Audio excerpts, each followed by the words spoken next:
नमस्कार दोस्तों। आज क्रिकेट के सबसे रोमांचक मंचों में से एक ईडन गार्डन्स में ऐसा नजारा देखने को मिला जिसे शब्दों में बांध पाना आसान नहीं है। कोलकाता की उस ऐतिहासिक धरा पर जहां हर ईंट में क्रिकेट की कहानियां बसती हैं, आज आईसीसी पुरुष T20 विश्व कप 2026 का 52वां मुकाबला खेला गया। और ये मैच सिर्फ एक मुकाबला नहीं था, ये था ग्रुप 1 का असली करो या मरो महासंग्राम। हार का मतलब सीधा सीधा वर्ल्ड कप के सपनों पर ताला। जैसे ही भारत और वेस्ट इंडीज की टीमें आमने सामने आईं, पूरा स्टेडियम बिजली की तरह चमक उठा। माहौल ऐसा कि दिल की धड़कनें भी स्कोरबोर्ड के साथ दौड़ने लगीं। भारतीय कप्तान सूर्यकुमार यादव ने टॉस जीता और चेहरे पर वही आत्मविश्वास भरी मुस्कान। कोलकाता की रात की ओस और बाद में आसान होती बल्लेबाजी को ध्यान में रखते हुए उन्होंने पहले गेंदबाजी का फैसला कर सबको चौंका दिया। ये फैसला साहसी भी था और रणनीतिक भी। वेस्ट इंडीज की ओर से शाई होप और रोस्टन चेस जब पिच की ओर बढ़े तो चारों तरफ इंडिया की गूंज गूंजने लगी। भारत की तरफ से नई गेंद लेकर आए अर्शदीप सिंह। यॉर्कर किंग ने शुरुआत में इतनी कसी हुई लाइन लेंथ रखी कि कैरेबियाई बल्लेबाजों के लिए रन बनाना किसी पहेली से कम नहीं था। हर गेंद पर सस्पेंस, हर डॉट बॉल पर शोर। लेकिन असली आतिशबाजी तब शुरू हुई जब हार्दिक पांड्या दूसरे ओवर में गेंद लेकर आए, शाई होप जैसे किसी खास मिशन पर उतरे हों। हार्दिक की शॉर्ट ऑफ लेंथ गेंद को उन्होंने जिस अंदाज में पुल किया, वो शॉट नहीं, एक ऐलान था। गेंद सीधी मिड विकेट स्टैंड्स में जाकर गिरी और एक पल के लिए ईडन गार्डन्स भी शांत हो गया। अगली ही गेंद पर कवर्स के बीच से निकला चौका बता रहा था कि इंडीज आज सिर्फ टिकने नहीं दहाड़ने आए हैं। तीसरे और चौथे ओवर में मुकाबला और भी दिलचस्प हो गया। अर्शदीप की कुछ ओवर पिच गेंदों का रोस्टन चेस ने पूरा फायदा उठाया। लंबे कद और मजबूत कलाइयों का इस्तेमाल करते हुए उन्होंने लगातार 2 दमदार चौके जड़ दिए। भारतीय फैंस की धड़कनें थोड़ी तेज हो गईं और ड्रेसिंग रूम में हल्की सी बेचैनी साफ दिखने लगी। और फिर आया वो पल जिसने मैच को हाई वोल्टेज ड्रामा में बदल दिया। वरुण चक्रवर्ती के पास रोस्टन चेस को रन आउट करने का सुनहरा मौका था। चेस आदि क्रीज तक आ चुके थे, वापसी लगभग नामुमकिन थी। पूरा स्टेडियम सांस रोक कर देख रहा था, लेकिन दबाव के उस एक क्षण में थ्रो गलत छोर पर चला गया। एक पक्का विकेट हाथ से फिसल गया और वेस्ट इंडीज की किस्मत मुस्कुरा उठी। उस पल के बाद ईडन गार्डन्स का शोर, तनाव और रोमांच चरम पर था। हर गेंद एक कहानी लिख रही थी, हर रन इतिहास की किताब में नया पन्ना जोड़ रहा था। ये सिर्फ क्रिकेट नहीं था, ये जज्बातों का तूफान था, रणनीति और साहस की टक्कर थी। और उस रात कोलकाता ने फिर साबित कर दिया कि जब बात बड़े मुकाबलों की हो तो उससे बेहतर मंच दुनिया में शायद ही कोई हो। पारी के 5वें ओवर में जब दुनिया के सर्वश्रेष्ठ और सबसे घातक गेंदबाज जसप्रीत बुमराह अपने हाथ में गेंद थामे आक्रमण पर आए, तो उन्होंने अपनी एक तीखी आग उगलती बाउंसर पर रोस्टन चेस को पूरी तरह से चकमा दे दिया। गेंद इतनी तेजी से अंदर आई कि चेस के पास संभलने का समय नहीं था। बल्ला उनके हाथों में कांप गया और गेंद का ऊपरी किनारा लेकर हवा में काफी ऊंची टंग गई। शॉर्ट फाइन लेग पर तैनात युवा अभिषेक शर्मा के पास एक बेहद आसान, जिसे क्रिकेट की भाषा में लॉलीपॉप कैच कहा जाता है, वह आया। पूरा स्टेडियम विकेट के जश्न में डूबने ही वाला था, लेकिन भाग्य आज पूरी तरह से कैरेबियाई टीम के साथ था। अभिषेक के हाथों से वह आसान सा कैच छिटक कर जमीन पर जा गिरा, जिसे देखकर न केवल बुमराह हक्के बक्के रह गए, बल्कि पूरा भारतीय खेमा और डगआउट गहरे सन्नाटे में डूब गया। रोस्टन चेस ने इस मिले हुए जीवनदान का जश्न बहुत ही निराले और आक्रामक अंदाज में मनाया। उन्होंने बुमराह की अगली ही गेंद की गति का फायदा उठाते हुए एक इनोवेटिव स्कूप शॉट खेला और गेंद को विकेट कीपर के सिर के ऊपर से बाउंड्री के पार चौके के लिए भेज दिया। इन शुरुआती 5 ओवरों के नाटकीय घटनाक्रम ने यह स्पष्ट कर दिया था कि आज ईडन गार्डन्स में रनों की मूसलाधार बारिश और रोमांच की पराकाष्ठा होने वाली है। पावर प्ले की समाप्ति के बाद जब पाबंदियां हटी तो कप्तान ने अक्षर पटेल और हार्दिक पांड्या की जोड़ी को रनों की रफ्तार पर लगाम लगाने के कठिन मिशन पर लगाया। इन दोनों ने अपनी सटीक लाइन लेंथ से बल्लेबाजों को बांधने की कोशिश की, लेकिन शाही होप और रोस्टन चेस की जोड़ी आज किसी अलग ही मिट्टी की बनी थी। इन दोनों ने भारतीय स्पिनरों के खिलाफ स्वीप और रिवर्स स्वीप जैसे जोखिम भरे शॉट्स का सहारा लिया और ईडन के चारों कोनों में चौकों की झड़ी लगा दी। पारी के 9वें ओवर तक वेस्टइंडीज का स्कोर रॉकेट की रफ्तार से बढ़ रहा था और भारतीय प्रशंसक डरे हुए थे। इसी नाजुक मोड़ पर कप्तान सूर्यकुमार यादव ने अपने मिस्ट्री स्पिनर वरुण चक्रवर्ती को मोर्चे पर तैनात किया। वरुण ने अपनी उंगलियों का जादू बिखेरा और एक ऐसी जादुई कैरम बॉल डाली जो पिच होने के बाद बिजली की गति से अंदर की ओर टर्न हुई।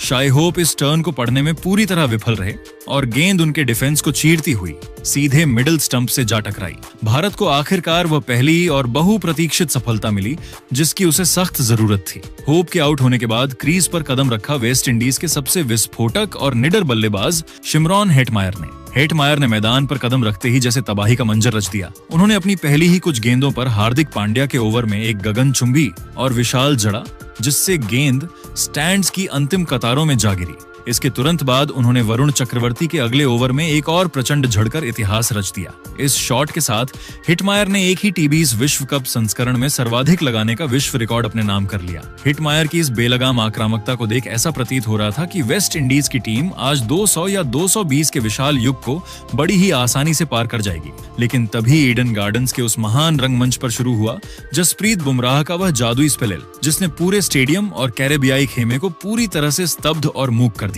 पारी के 12वें ओवर में जब बुमराह वापस अपने दूसरे स्पेल के लिए आए तो उनकी आंखों में विकेट की भूख साफ झलक रही थी। उन्होंने अपनी दूसरी ही गेंद पर सेट हो चुके शिमरॉन हेटमायर को एक अत्यंत तीखी शॉर्ट ऑफ लेंथ गेंद पर अपने जाल में फंसाया। गेंद हेटमायर के बल्ले का अंदरूनी किनारा लेकर विकेट कीपर संजू सैमसन के दस्तानों में बिजली की फुर्ती से समा गई। बुमराह का हिटमायर के खिलाफ T20 क्रिकेट में यह छठा शिकार था जो उनकी श्रेष्ठता को दर्शाता था। मैच का असली रोमांच अभी समाप्त नहीं हुआ था। इसी ओवर की 5वीं गेंद पर बुमराह ने अपनी गेंदबाजी की सबसे बड़ी कलाकृति पेश की, एक जादुई और धीमी स्लोअर डिलीवरी। जमे हुए बल्लेबाज रोस्टन चेस गेंद की गति में आए इस भारी बदलाव को बिल्कुल भी पढ़ नहीं पाए और शॉट बहुत जल्दी खेल बैठे। गेंद हवा में किसी पतंग की तरह टंग गई और मिड ऑफ की दिशा में गई, जहां कप्तान सूर्य कुमार यादव ने अपनी दाईं ओर एक चीते जैसी डाइव लगाते हुए एक अविश्वसनीय स्टनर कैच लपका। मात्र 5 गेंदों के भीतर बुमराह ने वेस्ट इंडीज की पारी के 2 सबसे मजबूत और विशाल स्तंभों को जड़ से उखाड़ फेंका था। 12 ओवरों की समाप्ति के बाद इंडीज का स्कोर 103 पर 3 था। जो टीम एक समय 110 पर 1 के स्कोर पर बेहद अपराजय और मजबूत स्थिति में नजर आ रही थी, वह बुमराह के उस जादुई और ऐतिहासिक ओवर के कारण अचानक रक्षात्मक मुद्रा में आ गई। ईडन गार्डन्स की यह पिच अब धीरे धीरे अपनी प्रकृति बदल रही थी और पूरी तरह से स्पिनरों के घुमाव और बुमराह की विविधतापूर्ण गेंदबाजी के पक्ष में गवाही दे रही थी। वेस्ट इंडीज के कप्तान शाई होप के चेहरे पर अब चिंता की गहरी लकीरें थीं, क्योंकि उन्हें डर था कि क्या रोमन पॉवेल और शेरफेन रदरफोर्ड यहां से बिखरती हुई पारी को संभाल पाएंगे। जबकि भारतीय खेमे का जोश अब 7वें आसमान पर पहुंच चुका था। कोलकाता के ऐतिहासिक और भव्य ईडन गार्डन्स की जादुई दूधिया रोशनी में जब इंडीज की पारी अपने अंतिम और सबसे निर्णायक चरण में प्रविष्ट हुई तो मैदान पर मौजूद 66,000 उन्मादी दर्शकों को एक ऐसा प्रलयकारी कैरेबियाई तूफान देखने को मिला जिसने भारतीय गेंदबाजी की चूलें हिलाकर रख दी। पारी के 12 ओवरों की समाप्ति पर वेस्ट इंडीज का स्कोर 1033 था और दुनिया के नंबर 1 गेंदबाज जसप्रीत बुमराह ने 2 लगातार गेंदों पर 2 विकेट चटकाकर भारत की स्थिति को फौलादी मजबूती प्रदान कर दी थी। पूरे स्टेडियम में भारतीय प्रशंसकों का शोर 7वें आसमान पर था, लेकिन किसी को इस बात का इल्म नहीं था कि अगले 8 ओवरों में टी20 क्रिकेट के इतिहास का सबसे विध्वंसक, क्रूर और रोंगटे खड़े कर देने वाला तमाशा अभी अपनी पटकथा लिख रहा है। पारी के 13वें ओवर की जिम्मेदारी कप्तान ने अपने सबसे भरोसेमंद स्पिनर अक्षर पटेल को सौंपी। अक्षर ने अपनी सटीक लाइन और लेंथ से कसी हुई शुरुआत की, लेकिन क्रीज पर मौजूद शेरफेन रदरफोर्ड आज किसी और ही मिट्टी के बने थे। उन्होंने अक्षर की चतुराई को भांपते हुए एक झपट्टी और फ्लैट कैरम बॉल पर घुटने टिकाए और अपनी पूरी शारीरिक शक्ति झोंकते हुए मिड विकेट के ऊपर से एक गगनचुंबी और दर्शनीय जड़ दिया।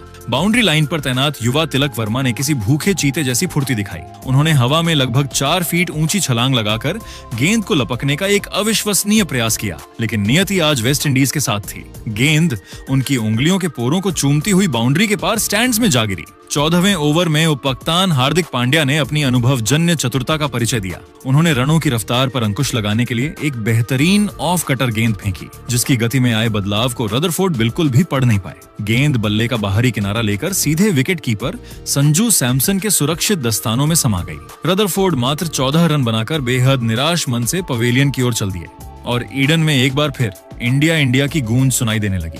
लेकिन यह तो केवल तूफान के आने से पहले की शांति थी। यहाँ से शुरू हुआ कप्तान रोमन पॉवेल और अनुभवी जसन होल्डर का वह विध्वंसक महासंग्राम, जिसने भारतीय कप्तान सूर्य कुमार यादव के माथे पर चिंता की गहरी और डरावनी लकीरें खींच दी। पारी के 15वें ओवर में जब हार्दिक पांड्या ने अपनी धारदार गेंदबाजी से होल्डर को लगातार 4 डॉट गेंदें डालकर दबाव के घेरे में कैद कर लिया, तो होल्डर ने अपना आपा खोने के बजाय जवाबी हमला बोला। उन्होंने अगली ही लेंथ बॉल पर निडर होकर कदमों का इस्तेमाल किया और 85 मीटर लंबा एक गगनचुंबी सीधे गेंदबाज के सिर के ऊपर से झड़कर अपनी ताकत का लोहा मनवाया। लेकिन असली तबाही का मंजर तो 16वें ओवर में आना अभी बाकी था, जब यॉर्कर किंग अर्शदीप सिंह अपने दूसरे स्पेल के लिए वापस लौटे। कैरेबियाई कप्तान रोमनैन पॉवेल ने अर्शदीप की दिशाहीन और दबावपूर्ण गेंदबाजी का भरपूर फायदा उठाते हुए इस अकेले ओवर में 24 रन कूट डाले, जिसने भारतीय खेमे के आत्मविश्वास को झकझोर कर रख दिया। पवेल ने अपनी मांसपेशियों की शक्ति का प्रदर्शन करते हुए लगातार 2 विशाल जड़े, जिससे गेंद स्टेडियम की छत को छूने के करीब पहुंच गई।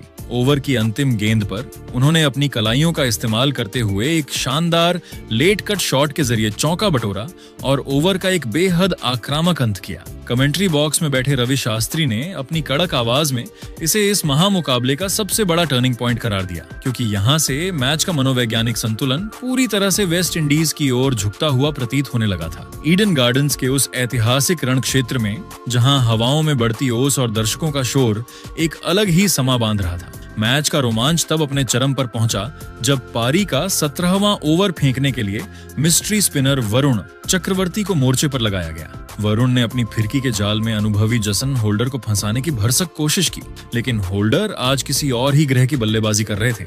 उन्होंने वरुण की एक थोड़ी सी छोटी रह गई गेंद को भांप लिया और अपनी जबरदस्त बॉटम हैंड पावर का ऐसा अविश्वसनीय इस्तेमाल किया कि गेंद 80 मीटर दूर स्टैंड्स की गहराइयों में जाकर गिरी। इस गगनचुंबी ने भारतीय खेमे के आत्मविश्वास को हिलाकर रख दिया। अगली ही गेंद पर होल्डर ने एक बार फिर अपनी ताकत दिखाई और कवर्स के ऊपर से एक कड़क चौका बटोरकर वेस्ट इंडीज के स्कोर को 160 रनों के मनोवैज्ञानिक आंकड़े के पार पहुंचा दिया। पारी के 18वें ओवर में कप्तान ने एक बार फिर अपने सबसे बड़े हथियार जसप्रीत बुमराह को गेंद थमाई। आमतौर पर बुमराह अंतिम ओवरों में रनों पर लगाम लगाने और बल्लेबाजों को खामोश रखने के लिए जाने जाते हैं, लेकिन आज ईडन की किस्मत कुछ और ही कह रही थी। रोमनैन पॉवेल और जसन होल्डर की जोड़ी ने आज बुमराह जैसे दिग्गज को भी नहीं बख्शा। होल्डर ने बुमराह की एक चालाक स्लोअर बाउंसर पर अपनी एकाग्रता बनाए रखी और एक टॉप एज के सहारे भाग्यशाली चौका हासिल किया। इसके तुरंत बाद कप्तान पॉवेल ने बुमराह की गति का फायदा उठाते हुए एक कड़क फ्लिक शॉट खेला। मिड विकेट पर तैनात वरुण चक्रवर्ती ने अपनी दाईं ओर एक लंबी ड्राइव लगाई, लेकिन गेंद की रफ्तार इतनी तेज थी कि वह उनके हाथ के नीचे से निकलकर बिजली की गति से चौके के लिए चली गई। बुमराह के चेहरे पर आई निराशा यह बताने के लिए काफी थी कि मैच अब पूरी तरह भारत के नियंत्रण से बाहर जा रहा है। अंतिम ओवरों का यह रोमांच तब अपनी पराकाष्ठा और एक भयानक मोड़ पर पहुंच गया जब 19वें ओवर में अर्शदीप सिंह की गेंद पर अभिषेक शर्मा ने रोमन पॉवेल का एक बेहद आसान सा कैच टपका दिया। पूरे स्टेडियम में सन्नाटा पसर गया, क्योंकि पॉवेल जैसे खतरनाक बल्लेबाज को जीवन दान देना किसी आत्महत्या से कम नहीं था। पॉवेल ने इस सुनहरे जीवन दान का पूरा फायदा उठाया और अगली ही कुछ गेंदों पर प्रहार जारी रखे। पारी का अंतिम और 20वां ओवर लेकर एक बार फिर जसप्रीत बुमराह आए। पहली ही गेंद पर जसन होल्डर ने अपने लंबे कद का पूरा फायदा उठाया, क्रीज की गहराई का इस्तेमाल किया और काऊ कॉर्नर के ऊपर से 82 मीटर का एक दर्शनीय और गगनचुंबी झड़कर भारतीय प्रशंसकों का दिल तोड़ दिया। बुमराह ने वापसी की कोशिश की, लेकिन उनकी चौथी गेंद एक लो फुल टॉस गिर गई, जिसे पॉवेल ने मिड विकेट की दिशा में इतनी प्रचंड शक्ति के साथ मारा कि लॉन्ग ऑन पर खड़े फील्डर के पास अपनी जगह से हिलने तक का समय नहीं था। गेंद किसी रॉकेट की तरह सीमा रेखा के पार 4 रनों के लिए निकल गई। निर्धारित 20 ओवरों के खेल के अंत में वेस्ट इंडीज ने अपने 4 विकेट खोकर 195 रनों का एक विशाल अभेद्य और हिमालय स्कोर बोर्ड पर टांग दिया। ईडन गार्डन्स के उस ऐतिहासिक और विशालकाय रंगमंच पर जब भारत के सामने 196 रनों का हिमालय लक्ष्य था, तो पूरे स्टेडियम की धड़कनें किसी हाई वोल्टेज इंजन की तरह सुनाई दे रही थीं। इस कठिन चुनौती को स्वीकार करने के लिए भारत की ओर से पारी का आगाज करने के लिए युवा सनसनी अभिषेक शर्मा और तकनीक के धनी अनुभवी संजू सैमसन की जोड़ी जैसे ही बाउंड्री लाइन पार कर पिच पर पहुंची, दर्शकों का शोर 7वें आसमान को छूने लगा। पारी के पहले ही ओवर में वेस्ट इंडीज के सबसे चतुर स्पिनर अकील हुसैन के खिलाफ अभिषेक शर्मा ने यह स्पष्ट कर दिया कि वे आज रक्षात्मक होने के मूड में बिल्कुल नहीं हैं। उन्होंने हुसैन की एक चतुराई भरी वाइड और फुल गेंद को अविश्वसनीय गति से भांप लिया और अपनी कलाइयों के जादू से उसे एक्स्ट्रा कवर के ऊपर से एक शानदार चौका झड़कर भारत का खाता खोला। दूसरे ओवर में भी अभिषेक का जलवा जारी रहा। उन्होंने तेज गेंदबाज मैथ्यू फोर्ड की गति का इस्तेमाल करते हुए एक कड़क पुल शॉट के जरिए बाउंड्री बटोरी। लेकिन ईडन के मैदान पर असली रोमांच और विध्वंस की शुरुआत तब हुई जब तीसरे ओवर में संजू सैमसन ने अकील हुसैन पर सुनियोजित धावा बोल दिया। संजू ने हुसैन के उस ओवर की धज्जियां उड़ाते हुए 2 लगातार विशाल और गगनचुंबी और एक कड़क चौका झड़कर कैरेबियाई कप्तान शाही होप को रणनीति बदलने पर मजबूर कर दिया। पूरा स्टेडियम संजू के नारों से गूंज उठा और ऐसा लगा कि भारत इस लक्ष्य को पावर प्ले में ही बौना कर देगा। हालांकि टीबीज क्रिकेट अनिश्चितताओं और क्षणिक गलतियों का खेल है। इसी ओवर की अंतिम गेंद पर अभिषेक शर्मा एक और बड़ा शॉट खेलने के घातक लालच में अपनी एकाग्रता खो बैठे और गेंद को हवा में लहराते हुए शिमरॉन हेटमायर के हाथों में एक आसान कैच थमा बैठे। अभिषेक के आउट होते ही ईडन में अचानक एक भयावह सन्नाटा पसर गया। उनके स्थान पर क्रीज पर आए ईशान किशन, जिन्होंने आते ही कुछ आकर्षक और आक्रामक शॉट्स खेलकर यह जताने की कोशिश की कि वे दबाव में नहीं हैं। उन्होंने मैथ्यू फोर्ड के खिलाफ एक दर्शनीय फ्लिक चौका जड़ा, जिसने भारतीय प्रशंसकों की निराशा को कुछ कम किया। लेकिन मैच का रुख तब फिर से पलटा जब 5वें ओवर में अनुभवी जसन होल्डर ने अपनी क्रिकेटिया समझ और चतुराई का लोहा मनवाया। उन्होंने ईशान किशन की आक्रामकता को भांपते हुए एक सटीक शॉट ऑन फ्लेंथ गेंद फेंकी। ईशान ने उसे पुल करने का जोखिम भरा प्रयास किया, लेकिन गेंद बल्ले के निचले हिस्से पर लगकर हवा में टंग गई और सीधे डीप स्क्वायर लेग पर मुस्तैद खड़े हेटमायर के सुरक्षित हाथों में चली गई। मात्र 35 रनों के योग पर भारत के 2 मुख्य विकेट गिर चुके थे और ऐसा लगने लगा था कि मैच और सेमीफाइनल का टिकट वेस्ट इंडीज की मुट्ठी में कैद हो रहा है। मुश्किल की इस अत्यंत कठिन घड़ी में जब भारतीय नया मझधार में फंसी थी, मैदान पर कदम रखा दुनिया के नंबर 1 टीबीज बल्लेबाज और भारतीय कप्तान सूर्य कुमार यादव ने। सुअर के क्रीज पर आते ही पूरे स्टेडियम की ऊर्जा जैसे रिचार्ज हो गई। उन्होंने संजू सैमसन के साथ मिलकर भारतीय पारी की बिखरी हुई कड़ियों को जोड़ना और संवारना शुरू किया। छठे ओवर में सुअर ने होल्डर की गेंद पर अपना वह विश्व प्रसिद्ध और ट्रेडमार्क सुपला शॉट खेला, जिससे गेंद 74 मीटर दूर स्टैंड्स में जा गिरी। इस एक ने न केवल रनों की गति बढ़ाई, बल्कि भारतीय प्रशंसकों की बुझती हुई उम्मीदों को फिर से प्रज्वलित कर दिया। इसके बाद संजू सैमसन और सूर की इस डेंजरस जोड़ी ने मिलकर कैरेबियाई गेंदबाजों विशेषकर गुडाकेश मोती और रोमारियो शेफर्ड को अपने निशाने पर लिया और मैदान के चारों ओर शॉट्स की बौछार कर दी। मैच में एक बेहद नाटकीय मोड़ तब आया जब 9वें ओवर में गुडाकेश मोती ने अपनी ही गेंद पर सुअर का एक लॉलीपॉप जैसा आसान कैच टपका दिया। दुनिया के सर्वश्रेष्ठ बल्लेबाज को ऐसा जीवन दान देना किसी आत्मघाती हमले से कम नहीं था। सूर्या ने इस सुनहरे जीवन दान का जश्न अगली ही गेंद पर मोती को एक बेमिसाल चौका झड़कर और उन्हें मानसिक रूप से दंडित करके मनाया। अब यह महासंग्राम एक ऐसे मोड़ पर था जहां से हार और जीत के बीच का फासला केवल इन 2 दिग्गज बल्लेबाजों के इरादों पर टिका था। ईडन गार्डन्स के उस ऐतिहासिक और भावनाओं से भरे मैदान पर जहां 1.4 अरब भारतीयों की धड़कनें संजू सैमसन के हर शॉट के साथ तेज हो रही थीं। पारी का सबसे भावुक, हृदय स्पर्शी और गौरवशाली पल 10वें ओवर में आया। जैसे ही संजू सैमसन ने कैरेबियाई स्पिनर गुडाकेश मोती की एक थोड़ी सी बाहर निकलती गेंद को भांपते हुए अपनी कलाइयों का जादू दिखाया और एक कड़क बिजली जैसा तेज कट शॉट खेलकर बाउंड्री बटोरी, पूरे स्टेडियम ने खड़े होकर इस योद्धा का अभिवादन किया। संजू ने महज 31 गेंदों पर अपना यह शानदार अर्धशतक पूरा किया, लेकिन उनका जश्न शोर शराबे वाला नहीं था। उन्होंने बहुत ही शांत और शालीन तरीके से अपना बल्ला उठाकर ड्रेसिंग रूम की ओर इशारा किया, जो उनकी बढ़ती हुई परिपक्वता और खेल के प्रति उनकी गहरी समझ को साफ तौर पर दर्शा रहा था। हाल के समय में फॉर्म के उतार चढ़ाव, आलोचनाओं के तीखे तीर और टीम से अंदर बाहर होने के मानसिक दबाव के बीच संजू की यह पारी उनके करियर और भारतीय क्रिकेट के लिए किसी संजीवनी से कम नहीं थी। जैसे ही भारतीय प्रशंसक इस अर्धशतक का जश्न मना रहे थे और ऐसा लग रहा था कि टीम इंडिया ने मैच पर अपनी फौलादी पकड़ मजबूत कर ली है, तभी वेस्ट इंडीज के सबसे घातक हथियार शमार जोसेफ ने 11वें ओवर में एक ऐसा प्रलयकारी और घातक स्पेल फेंका जिसने ईडन की खुशी को पल भर में सन्नाटे में बदल दिया। जोसेफ ने अपने दूसरे स्पेल की पहली ही गेंद पर वह करिश्मा कर दिखाया जो अब तक नामुमकिन लग रहा था। उन्होंने दुनिया के नंबर 1 टीबीज बल्लेबाज और भारतीय कप्तान सूर्य कुमार यादव को अपनी गति और उछाल से चकमा दिया। सूर्य ने एक बड़ा शॉट खेलने का प्रयास किया, लेकिन गेंद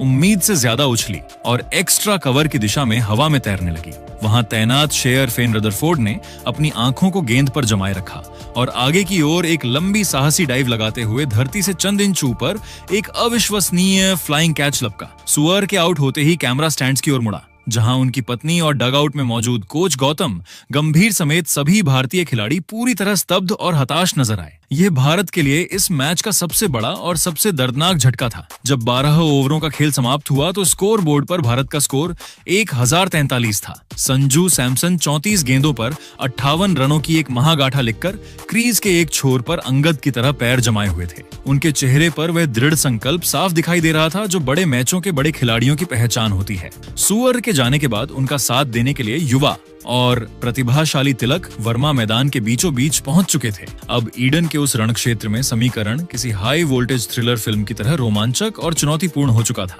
भारत को इस करो या मरो वाले मुकाबले को जीतने और सेमीफाइनल का गौरवशाली टिकट हासिल करने के लिए अंतिम 48 गेंदों में 92 रनों की दरकार थी। आवश्यक रन रेट अब 11.5 प्रति ओवर के उस कठिन आंकड़े तक पहुंच चुका था जहां हर एक डॉट बॉल हार के डर को बढ़ा रही थी। ईडन गार्डन्स की यह पिच अब धीरे धीरे अपनी प्रकृति बदल रही थी और थोड़ी धीमी हो रही थी, जिससे स्ट्रोक खेलना उतना आसान नहीं रह गया था जितना शुरुआती ओवरों में था। लेकिन इन तमाम मुश्किलों और दबाव के बीच संजू सैमसन की आंखों में एक ऐसी जादुई और फौलादी चमक थी जो यह चीख चीख कर कह रही थी कि वे आज इस मैदान को बिना भारत की ऐतिहासिक जीत लिखे नहीं छोड़ेंगे। पूरा भारत अब केवल ईडन गार्डन्स के उस ऐतिहासिक और भव्य रण क्षेत्र में जब कोलकाता की रात अपनी ओसबरी चादर ओढ़ रही थी। पारी का 13वां ओवर शुरू होते ही मैदान का माहौल अचानक गर्म हो गया। पहली ही गेंद पर संजू सैमसन ने अपने इरादे साफ कर दिए कि आज वो किसी को बख्शने के मूड में नहीं है। अनुभवी स्पिनर रॉस्टन चेस ने बिल्कुल सटीक यॉर्कर लेंथ गेंद फेंककर संजू को बांधने की कोशिश की, लेकिन संजू तो जैसे किसी अलग ही दुनिया में बल्लेबाजी कर रहे थे। उन्होंने आखिरी पल में बल्ले का मुंह खोला और गेंद को बैकवर्ड पॉइंट की तंग गली से चौके के लिए ऐसे निकाल दिया कि फील्डर बस खड़े खड़े देखते रह गए। शॉट की टाइमिंग इतनी शानदार थी कि लगा जैसे गेंद खुद रास्ता पूछकर बाउंड्री तक पहुंच गई हो। अगले ही ओवर में युवा सनसनी तिलक वर्मा ने मैदान पर तूफान खड़ा कर दिया। वेस्ट इंडीज के तेज गेंदबाज शमर जोसेफ के ओवर में तिलक ने लगातार 3 चौके झड़कर कैरेबियाई गेंदबाजी की धज्जियां उड़ा दी। पहली गेंद पर मिड ऑफ के ऊपर से एक शानदार चेक लॉफ्ट शॉट खेला जो सीधे बाउंड्री के पार चला गया। अगली ही गेंद पर उन्होंने अपनी कलाइयों का जादू दिखाया और गेंद को बैकवर्ड पॉइंट के पास से बाउंड्री की सैर करा दी। इसी बीच मैदान पर गिरती ओस भारत के लिए बोनस साबित हो रही थी, क्योंकि अनुभवी फील्डर शर्फेन रथरफोर्ड का पैर फिसल गया और भारत को कुछ आसान रन मिल गए। रोमांच अपने चरम पर तब पहुंचा जब 14वें ओवर में तिलक वर्मा ने घुटना टेककर रॉस्टन चेस की गेंद को मिड विकेट के ऊपर से 83 मीटर दूर स्टैंड्स में भेज दिया। पूरा स्टेडियम झूम उठा, लेकिन क्रिकेट का खेल जितना खूबसूरत है उतना ही निर्दयी भी। अगली ही गेंद पर अनुभवी जेसन होल्डर ने चालाकी दिखाई। तिलक ने एक और बड़ा शॉट खेलने की कोशिश की, लेकिन गेंद बल्ले पर ठीक से नहीं आई। मिड ऑफ पर खड़े शिमरॉन हेटमेयर ने चीते जैसी रफ्तार से पीछे दौड़ लगाई और हवा में गोता लगाकर ऐसा चमत्कारिक कैच लपका कि पूरा स्टेडियम कुछ पल के लिए स्तब्ध रह गया। तिलक 15 गेंदों पर 27 रन बनाकर लौटे, लेकिन जाते जाते मैच का रुख भारत की ओर मोड़ चुके थे। अब मैदान पर आए कुंग-फू अंदाज वाले हार्दिक पांड्या। उनके आते ही स्टेडियम का जोश फिर से आसमान छूने लगा। हार्दिक और संजू सैमसन की जोड़ी ने बड़ी समझदारी से पारी को आगे बढ़ाना शुरू किया।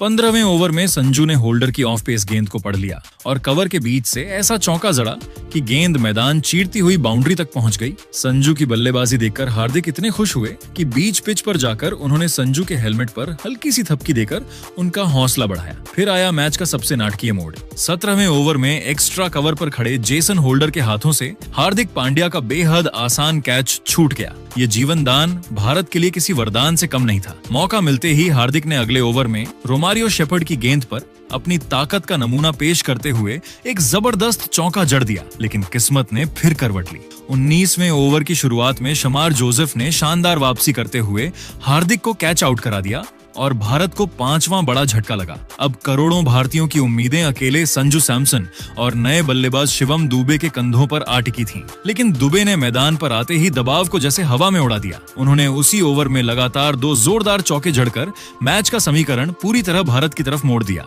अब कहानी पहुंच चुकी थी अपने सबसे रोमांचक अध्याय पर। आखिरी ओवर पूरा स्टेडियम खामोश। भारत को जीत और सेमीफाइनल के टिकट के लिए 6 गेंदों में 7 रन चाहिए थे और गेंद थी रोमारियो शेफर्ड के हाथों में। पहली ही गेंद पर संजू सैमसन ने कमाल कर दिया। लेग स्टंप की गेंद को उन्होंने इतनी खूबसूरती से फ्लिक किया कि गेंद हवा में तैरती हुई सीधे डीप मिड विकेट के स्टैंड्स में जा गिरी। पूरा ईडन गार्डन्स ज्वालामुखी की तरह फट पड़ा। स्कोर बराबर हो चुका था और वेस्ट इंडीज के खिलाड़ी हैरान खड़े थे। अगली ही गेंद पर संजू ने एक बार फिर बल्ला घुमाया और गेंद को मिड ऑन के ऊपर से चौके के लिए भेज दिया। गेंद जैसे ही बाउंड्री के पार गई, पूरे स्टेडियम में जश्न का सैलाब उमड़ पड़ा। संजू सैमसन घुटनों के बल बैठ गए, हेलमेट उतारा और आसमान की ओर देखकर भगवान का शुक्रिया अदा किया। डगआउट से हार्दिक पांड्या और तिलक वर्मा दौड़ते हुए मैदान में आए और संजू को गले लगा लिया। भारत ने 19.2 ओवर में 199 रन बनाकर वेस्ट इंडीज को हराया और शानदार अंदाज में ICC men's T20 world cup 2026 के सेमीफाइनल में अपनी जगह पक्की कर ली। तो दोस्तों, आपको क्या लगता है कि क्या भारत फाइनल में पहुंचने में सफल होगा? अपनी राय हमें कमेंट बॉक्स में जरूर बताएं और ऐसी अपडेट्स के लिए हमें सब्सक्राइब जरूर कीजिएगा। धन्यवाद।